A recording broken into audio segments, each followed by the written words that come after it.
E eu converso agora com o conselheiro tutelar Indalécio Adriano Lima. O nosso assunto hoje são os maus tratos a crianças e adolescentes. Bom dia, Indalécio. Tudo bom? Bom dia a todos que nos ouvem e nos assistem pelo canal 21.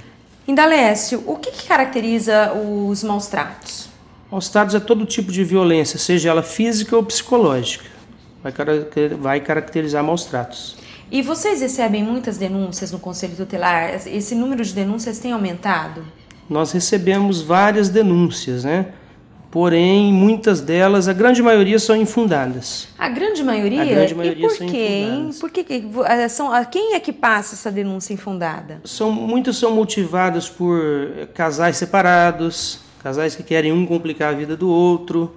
Então a gente recebe bastante denúncia infundada que chega à conclusão que é o ex. A maioria dos casos é o ex, é um vizinho que não gosta, ouve um grito da criança, já imagina que seja e faz a denúncia. Bom, então violência física e psicológica. A palmada é considerada violência física? A palmada, embora muitos aí chegam no conselho até com essa informação, eu não posso relar a mão no meu filho porque eu vou presa, né? Essa frase é clássica, né? Todo mundo falando, posso nem dar uma palmada no meu filho que eu vou parar no conselho tutelar. Às vezes justifica a educação, justifica como se o conselho estivesse invadindo a casa e não faça isso. Mas é claro que é uma violência, né? Como ela é aplicada, modo moderado, na justa medida, na hora certa, porque existe um projeto de lei já tramitando a longa data sobre o assunto que proibiria qualquer tipo de violência física. Inclusive a palmada. Inclusive a palmada. Mas o assunto é bem polêmico, é bem extenso, envolve religião, né? Até envolve cultura. Evidentemente, quando o conselho recebe uma denúncia desse tipo, vocês vão até a residência dessa criança, desse adolescente, fazem uma entrevista e procuram investigar para saber o que está acontecendo, né? Sim, todas as denúncias elas são verificadas. Quando nós suspeitamos ou tem qualquer situação de dúvida, reúne o conselho, delibera, encaminha para os equipamentos que tem no município de assistência social e a grande maioria se obtém sucesso na ajuda à família. Nós conversávamos no intervalo e você citou um assunto interessante, que é o julgo da população, né? A população que aciona o Conselho Tutelar ou que aponta possíveis algozes, mas que muitas vezes não são. Isso nos remeteu àquele fato, né? Aquela ocorrência lá no Atlântico, né? Daquele rapaz que foi apontado por uma garotinha de 4 anos como o autor de um estupro. Sim. E como é que ficou aquela história, Indalécio? Olha, aquele caso, foi feito os exames do IML, foi concluído que não houve conjunção carnal. Agora, quanto à questão, se houve outra espécie de abuso, se houve toque, se houve aliciação ali, ele só é conclusivo depois da criança passar por psicólogos. Não é em uma entrevista, são em várias. Passa por uma equipe multidisciplinar, né? E que agora, quem vai apontar se o rapaz é ou não o algoz daquela criança é a polícia. A população ela tem que estar ciente que, quando se fala em criança e adolescente, nós até pedimos, qualquer suspeita, né? Qualquer suspeita, passe na mão de quem deve ter esse cuidado de ir, de analisar. O conselho mesmo, ele chega e faz apenas o papel dele, mas a questão judicial, a questão de polícia, nós acionamos os órgãos competentes. Correto, mas a informação que você tem é que, por enquanto, ainda não se chegou a uma conclusão de que aquele rapaz realmente era o autor do estupro. Sim, ainda não se chegou, e as informações que nós colhemos ali na população, na própria residência, nos vizinhos, é que a criança ela chegou a apontar outras pessoas. A criança ela chegou a apontar um coleguinha, depois apontou... Então a própria criança tinha dúvida. Sim. E quem é especializado em conversar com criança não vai fazer a pergunta direcionada. Você chega para uma criança e fala, seu papai passou a mão em você? A criança passa, né? Então é bem delicado, né? Digamos que nesse caso realmente não houve essa situação.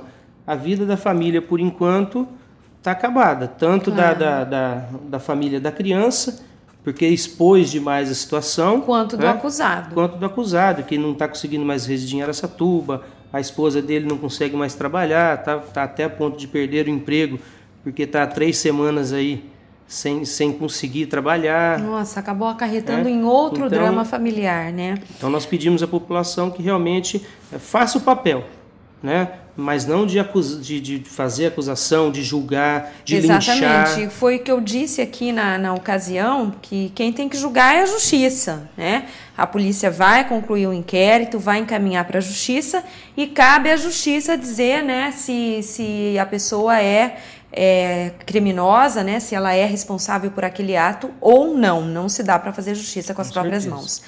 Agora, e o que a gente tem que frisar também é que você falou, passar a mão, abuso. O problema é que com menor de idade, qualquer tipo de ação como essa é estupro. Né? A nova legislação caracteriza como estupro qualquer ato, ainda que não haja conjunção carnal. É isso, né, Indalécio? Sim. Agora, voltando ao tema dos maus tratos, quais são os mais comuns, Indalécio? É a violência física, é a violência psicológica? A negligência também pode ser caracterizada como maus tratos? Sim, abandono de incapaz, porque o abandono de incapaz você deixa uma criança sozinha na noite. Às vezes é comum, as pessoas saem para se divertirem na noite e deixam uma criança de 3, 5 anos sozinha.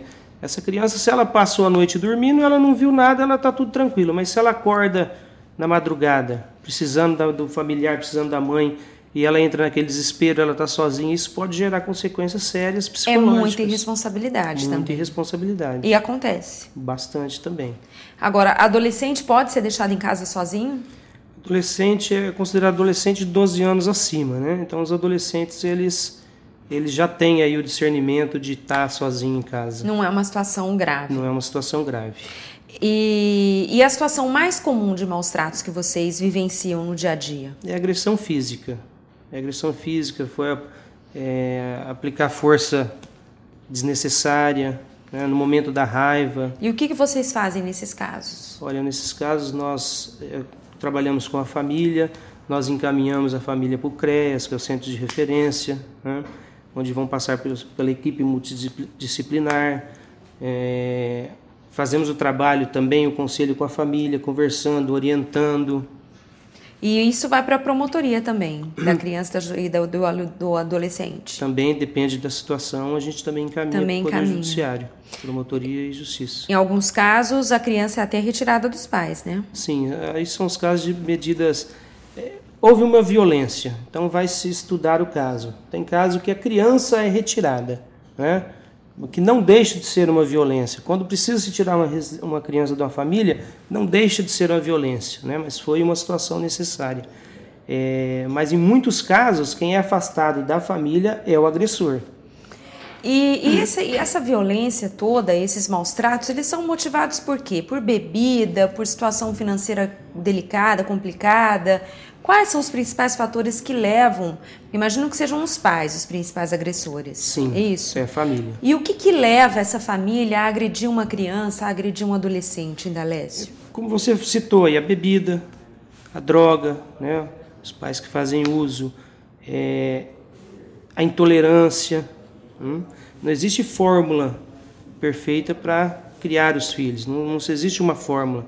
Cada família tem a sua situação, tem a sua cultura, mas o maior motivo é realmente o alcoolismo, a droga, que hoje é o assunto que realmente não é problema de Araçatuba, não é problema de São Paulo, não é do Brasil, né? Ela é mundial. Exatamente. O Brasil é vice-campeão, né? Isso. No consumo de crack. De crack. Em todo o mundo, o Brasil está na 2ª posição, perdendo apenas para os Estados Unidos. Agora, Indalécio, qual a pena para os agressores? Além de correr o risco de perder a guarda do filho, o que acontece com o agressor? O agressor ele pode ser condenado à prisão, ele pode, dependendo da situação, é condenado já tem um afastamento, que é uma pena, né? O sujeito está na família, ele está convivendo, ele agrediu, ele vai ser retirado da família. Então ele sai da casa, mesmo tendo um bom convívio com a esposa, por exemplo, ele vai ser retirado da casa, ele não pode voltar à residência. E quem que determina isso? A própria justiça? É a justiça. O agressor ele vai ser também, é importante dizer também que ele é o agressor, ele foi condenado, mas vai ser trabalhado com ele para ele identificar o que está acontecendo, para ele poder retornar também ao convívio familiar. Claro, né? Porque o melhor é viver em paz, né, Indalécio? Viver em paz e a família acima de tudo, né? Então, e o diálogo é sempre a melhor forma de se chegar a um acordo, a um consenso. E nós sempre observamos e temos certeza cada vez mais também que a falta de uma religião, a falta de uma crença em Deus também é um grande motivo. Nós fazemos estatística no conselho, na entrevista, conversando com os pais, perguntamos sobre religião, se tem religião, e mais de 80% dos atendimentos a família não tem uma religião, não leva, a criança não aprende a ir na igreja, né? É a falta de fé também das pessoas que hoje está sendo aí também campeã nesse mundo que a gente está vivendo. Tá certo, então. Indalécio, muito obrigada novamente pela sua entrevista, pela sua presença aqui hoje, e a gente espera que essa estatística possa ser reduzida, né? Com certeza. A gente agradece também a oportunidade de estar aqui, e lembrando que qualquer tipo de violência com a criança ou adolescente, né, a pessoa deve sim denunciar, né? E faça parte dela, faça a denúncia. Tem o Disque 100. Cumpra o seu papel apenas. Isso. Faça a denúncia e deixa que os órgãos competentes ajam, isso, com certeza, né, em busca da solução. Qual é o telefone do conselho? O telefone do conselho da sede é 3608-8499. 3608-8499. E o funcionamento?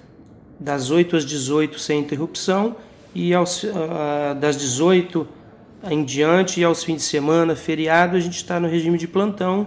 A população aciona 190, se tiver o caso para o Conselho Tutelar, a Polícia Militar já aciona o Conselho. Certo, e das 8 da manhã às 6 da tarde, de segunda a sexta? Isso, de segunda a sexta. E o endereço do Conselho, Indalécio? Nós ficamos ali no centro, na rua Olavo Bilac, 369. Olavo Bilac, 369, o telefone 3608-8499. É isso? Correto. Tá certo, muito obrigada, um ótimo dia para você, até a próxima.